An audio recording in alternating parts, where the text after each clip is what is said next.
I do drag as a creative outlet. I feel like it's an avenue that I can use to express theatricality and kind of present this illusion.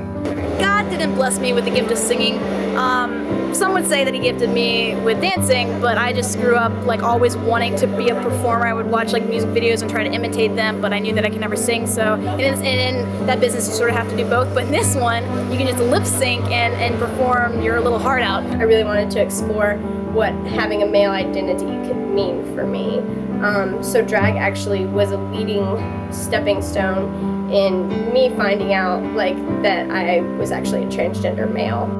Simplistically, people like to say that, well, sex is what's between your legs and gender is what's between your ears and your mind. Biological sex is a lot more like scientific-y. Biological sex is a sex that is assigned to you when you are born by looking at your genitalia.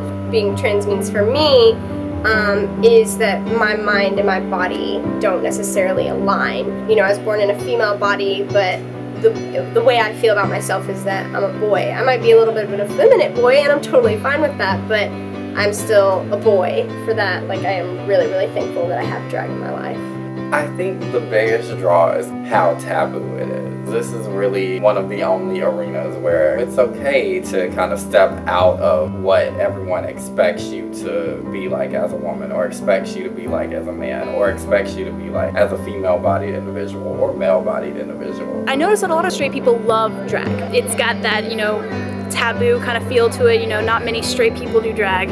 It is awesome that the people that are coming out do seem supportive. I think that people are just really genuinely curious by it. Sometimes the crowds like really want to be involved, so they'll just like come up in your shot. Interacting with the crowd and seeing people enjoy this kind of disenfranchised part of society is a big deal. They look at us and they're like, they look like boys, but they're pretty boys. People might not necessarily know what to expect. They're thinking, oh, well, it's a man in a dress or a woman, you know, with facial hair. But when you get there, you realize it's a lot more. Because when you kind of just look at things on a surface level, you'll be like, oh, okay, well, this is entertainment. They're not always like this, but there are plenty of people who perform. This is them on a regular basis. Maybe not to this exaggerated theatrical sense, but if you're trans, you know, a lot of times there's a very thin line between you as the drag performer and then you on a regular basis expressing your gender in a way that is healthy and comfortable for you. To play be a male impersonator was also really, really enticing, just because I knew that I didn't want to be a girl. And you realize I do like dressing like a dude. I do like presenting as a male all the time. Not just when I'm on stage, but being able to present who I am to people who don't know me and they see me like that, and then they also see how like awesome I am at dancing. It gives me a boost of confidence. I can't lie about it. When I'm Roxy, it seems like there's really nothing holding me back. Being Matthew, I, like anybody else, have so many insecurities. I knew deep down inside, I knew what I wanted, and I knew I wanted to cut my hair, and I knew I wanted to dress like a boy, but I needed a reason.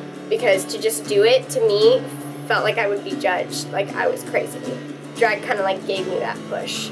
But then throughout like presenting myself through drag, getting more comfortable, like more and more to a daily basis dressing male, that's how I found my like stepping along the way to being okay with who I am and being like, yeah, I'm a boy every day, not just on stage.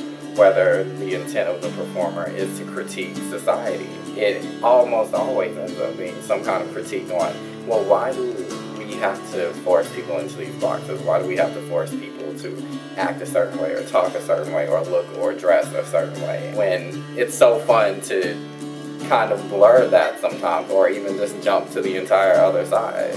Drag is a really fun and different twist on expressing yourself. A lot of like sub-communities of society aren't that different, and I think drag is just an awesome pastime that a lot of people would enjoy if they just took the time to.